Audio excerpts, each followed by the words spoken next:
Commission is focused on the role of minorities in the border-divided town Cieszyn in Polish or Český Těšín in Czech language. Firstly, I would like to stress that Poland and the Czech Republic are quite homogeneous countries in terms of ethnicity of the population. So in these countries, the concept of NTA is not much formally grounded. However, there are some traces of the NTA, and I will speak about them later. Divided cities are objects of research of so-called border studies of these interdisciplinary science. Divided cities are quite frequent phenomena in Central Europe. Why? Because of many border shifts in this region, especially with the border shifts connected with the World War I and World War II. The 20th century was especially very turbulent. These newly established borders sometimes divided settlements, villages, or even cities at two parts, and these divided cities on newly established borders became very peripheral from the view of the central or metropolitan regions. So this peripheral status of these divided cities in Central Europe has changed with the accession to the European Union of our countries, and little bit also before the accession of the European Union within the activities of so-called Euro regions. Nowadays we are witnessing the erosion of the importance of state borders, and these divided cities nowadays serve as laboratories of European integration. There are many definitions of divided cities, but I like the most the Helga Schutz one. You can read here this definition. Divided cities are sometimes also named as bridge cities, because the border was usually orographical, made by some physical geographical phenomenon, for example a river. Even this Český Těšín, this Cieszyn is divided by the river called Olše in Czech language or Olza in Polish language. For divided cities is typical a name that is understandable and recognizable to persons on both sides of the border, and typical feature is also the presence of minorities of affected nations. Do not confuse these divided cities, for example, with twin towns or so-called sister cities. These twin towns are connected only with some cooperation and friendship of the cities around Europe and World War. And do not also confuse with some ethnically divided cities, which are part of one state but are composed of numerous ethnicities, for example, Beirut in Lebanon. So divided cities can be classified according to various factors.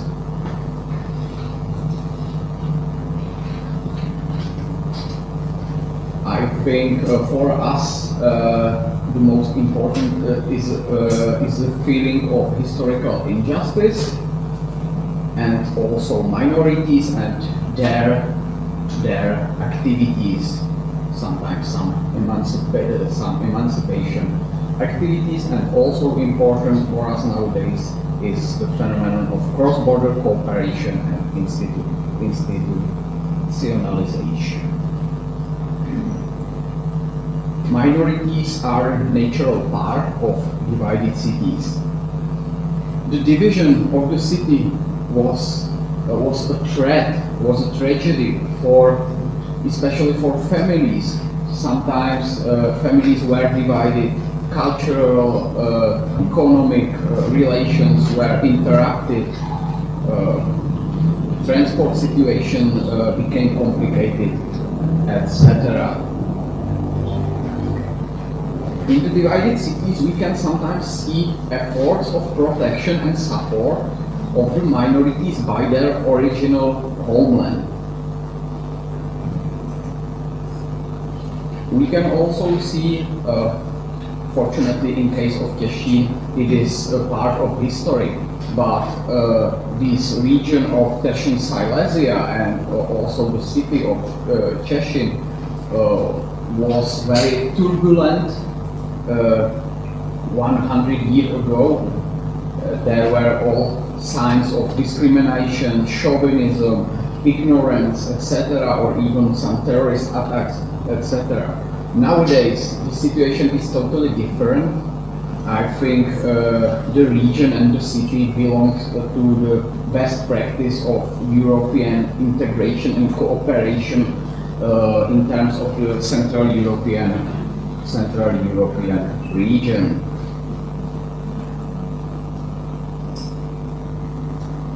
So, a little bit of geography. The divided city of Cieszyn is located here on the border between the Czech Republic and Poland. And the whole region is called Těšín Silesia. This region is quite specific. It has its specific folklore, and especially in terms of Czech Republic, it is specific because of its high religiosity. The Czech Republic is famous as the one of the most disbelieving countries in the world, but this region is an exception. So this region was, especially 100 years ago, it was really a multi-ethnic and multi-religious region with many groups: Czechs, Polish, Silesians, Germans, Jewish people, Romani people, etc. And these minorities were not compact. They were quite dispersed, and this epitomized more obstacles, especially after the dissolution of the Austro-Hungarian monarchy, and there was a war between the Czech Republic and Poland, and the Czech Republic was, or in that time Czechoslovakia was more successful. So the industrial part of East Těšín Silesia became a part of the Czech Republic. There were no problems in cohabitation between all these groups in the Middle Ages, etc.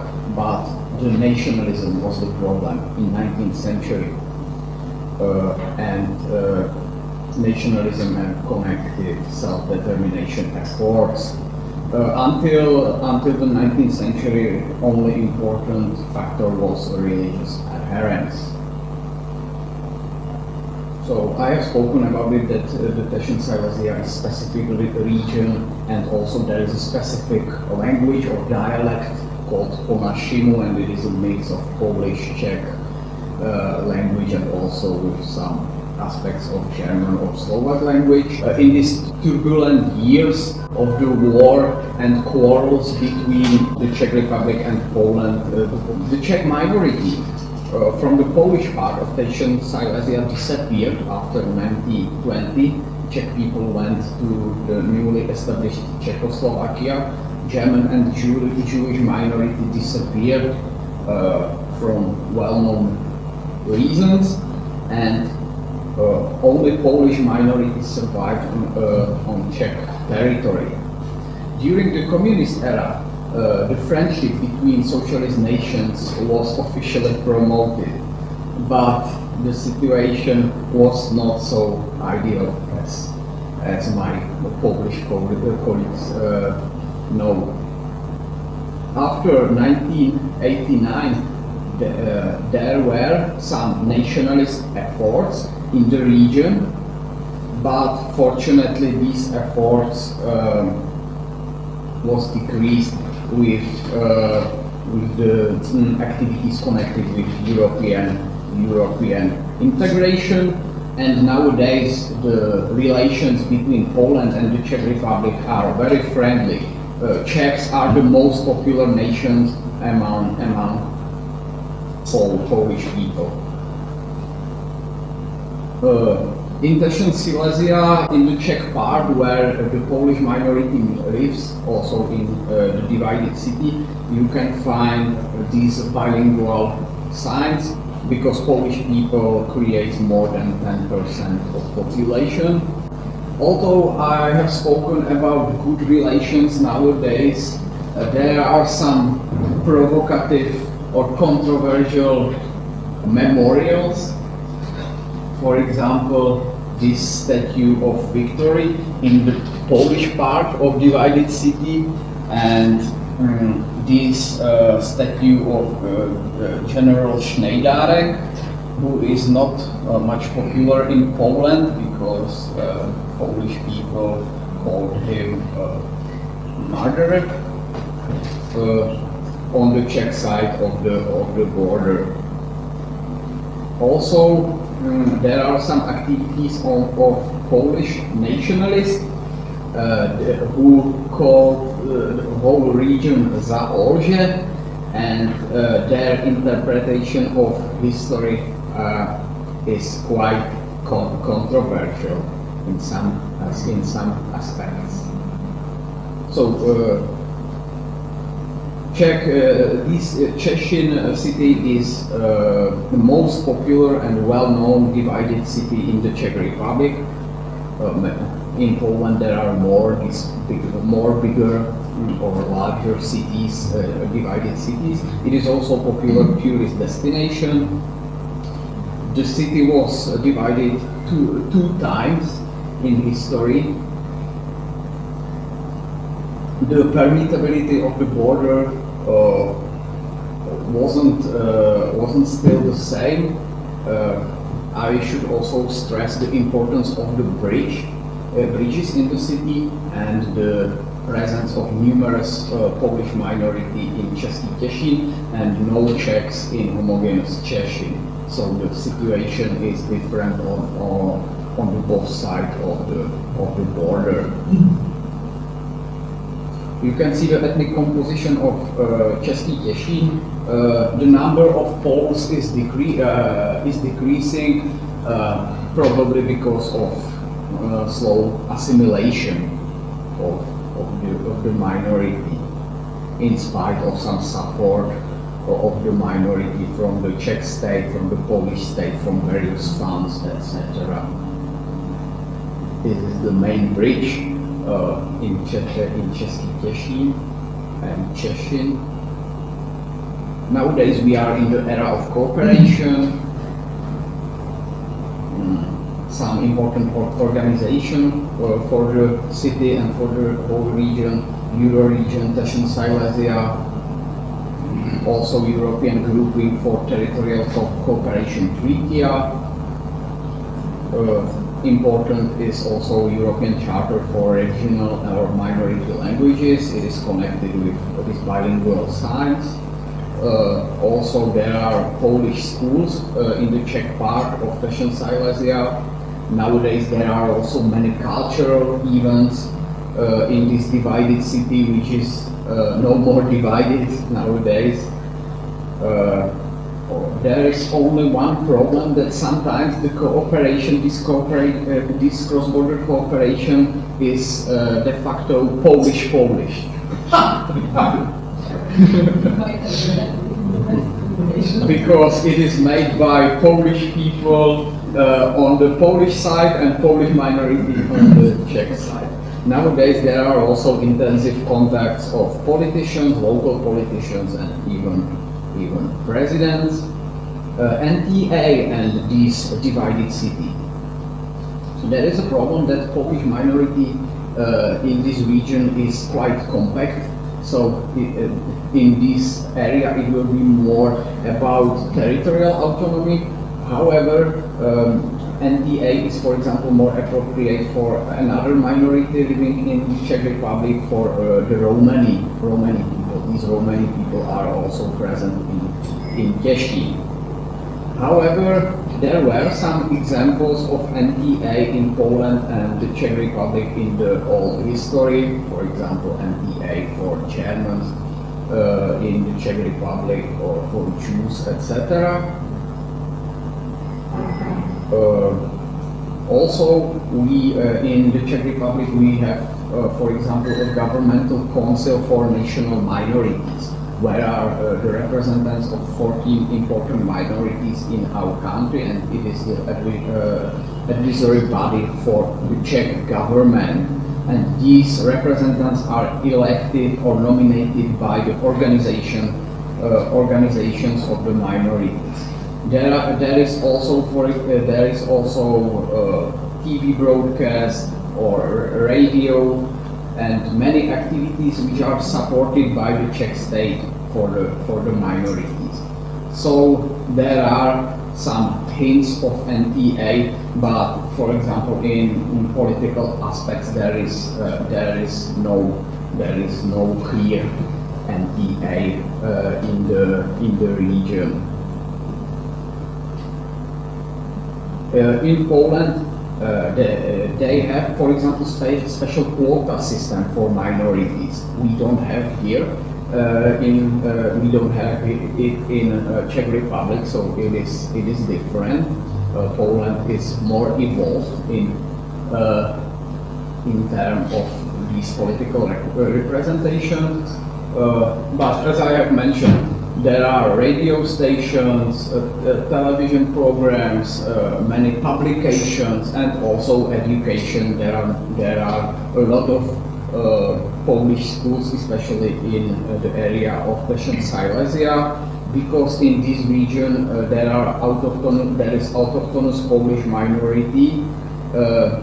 Polish people are also present in other areas of Czech Republic, especially in Mladá Boleslav, where Škoda Auto is located.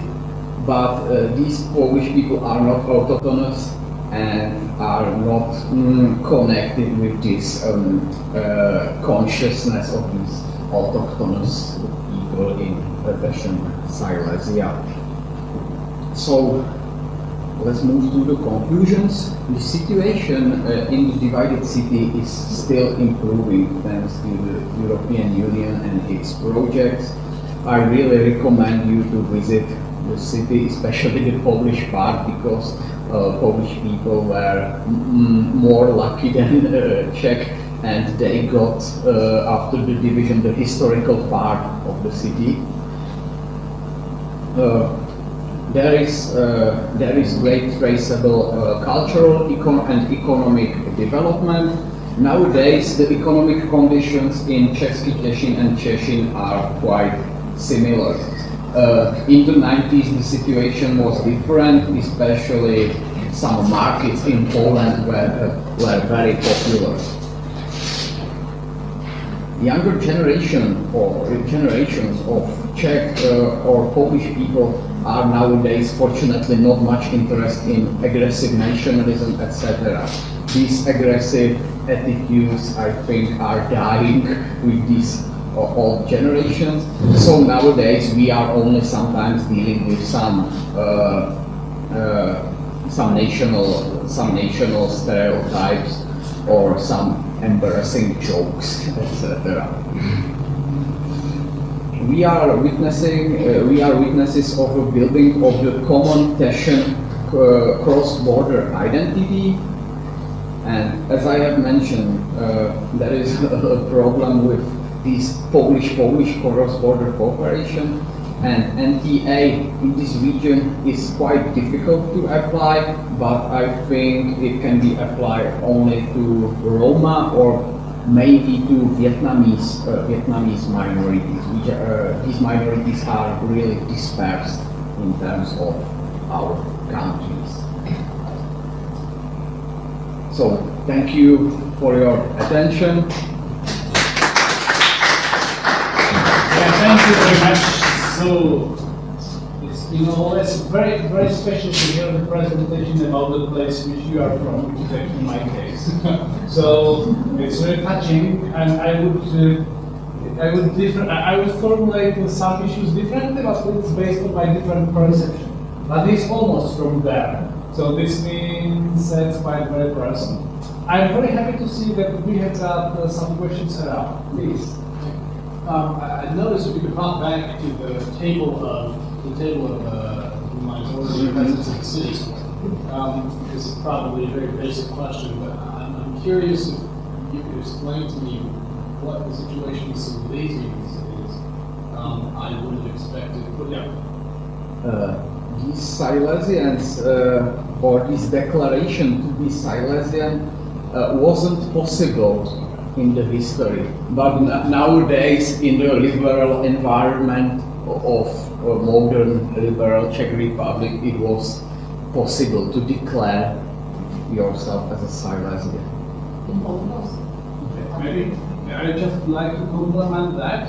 I'm sorry because I know you are the main star, but still, because in the history in Poland, it was so to say allowed to feel Silesian in the history. And like Silesia was not anyhow like suppressed. In Czechoslovakia or Czechia, the whole story was around that okay, the country is composed from Bohemia and Moravia, and Silesia is a small part of the Czech Republic, but let's say maximum was called, let's say, the easternmost part of Moravia, which is somewhat Polish. Then this means the feeling of Silesian identity was not so high, and is not so high developed in Czechia compared to Poland. In Czechia, if we mention Silesian, this means, let's say, the people who identify themselves as something, let's say, partly Polish in a way. In Poland, it's the other way around, who identify themselves with Silesian and something German in a way. I know it's a brutal simplification, but this is like this. For example, also the topography and the, let's say, name of the administrative units quite often ignore the existence of Silesia on the Czech side. So this is kind of the heritage that we can find like 364 Moravians. There are no Moravians, they are Silesians as well. They are not informed about being Silesians. So, well, okay. Thank you very much. Then you have the Sorry, question. just very simple one. One was in my very superficial vision of the region. I assumed that in the post-communist period, the Czech part belonged to the economically less successful regions of Bohemia and Moravia. I may be wrong, but this is why I'm asking. You are totally right. Right. And the Polish side would be on the more economically successful part of Poland. I'm simplifying a lot. So what I'm wondering is if this model, if this reality reflects also a convergence of economic levels. Sorry, two last points. One was on the Polish side, whether the Polish section was affected and how by the population transfers after World War II. And the last point, if you're curious, to make a comparison, you could look at Gorica and Nova Gorica on the Italian-Slovene border.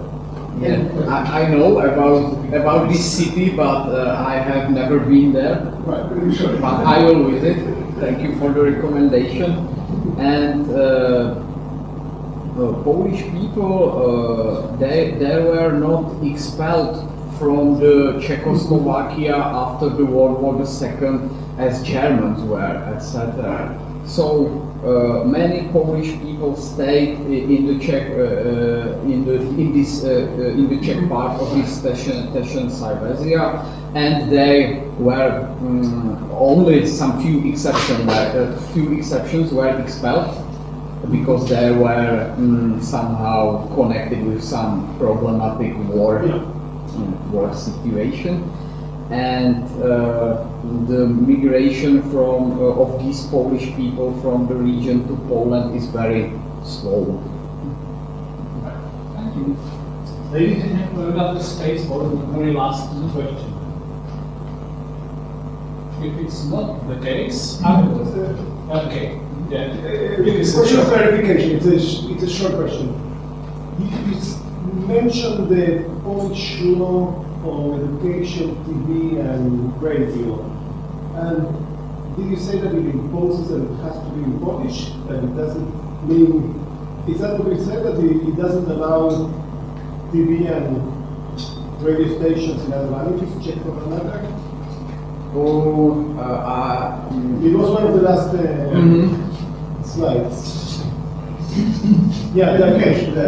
Yeah. What does the Education System Act and the Radio and Television Act say? For example, about a TV station in the Czech language. It was connected with the Czech Republic. It is not so clear maybe from this, but it is in our country the Polish broadcasting is supported. Okay, I thought you referred to the And in Poland also the broadcasting of some minorities are supported. Okay. Is it the case we asked the Poles around Yes. us? Yes.